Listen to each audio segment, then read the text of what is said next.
வணக்கம். அனைத்து உறவுகளுக்கும் எனது இனிய காலை வணக்கத்தை தெரிவித்துக் கொள்கிறேன்.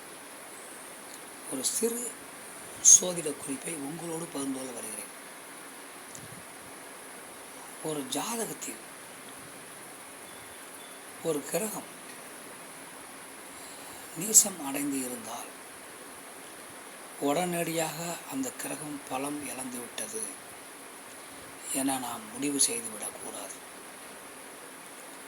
அந்த கிரகத்திற்கு வீடு கொடுத்தவர் வலுவாக இருக்கின்றாரா, அந்த கிரகத்திற்கு நட்சத்திர சாரம் கொடுத்தவர் வலுவாக இருக்கின்றாரா,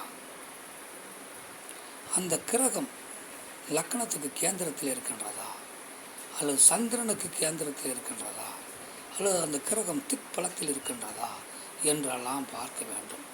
இந்த அமைப்புகள் ஏதாவது ஒரு அமைப்பில் குரு பகவான் அந்த கிரகத்தை பார்க்கின்றாரா, அல்லது பௌர்ணமி சந்திரன் அந்த கிரகத்தை பார்க்கின்றாரா, சுக்கிரன் அந்த கிரகத்தை பார்க்கின்றாரா, தனித்த புதன் அந்த கிரகத்தை பார்க்கின்றாரா, இப்படி ஏதாவது ஒரு அமைப்பு இருந்தால் அந்த கிரகம் பலம் பெற்றுவிடும்.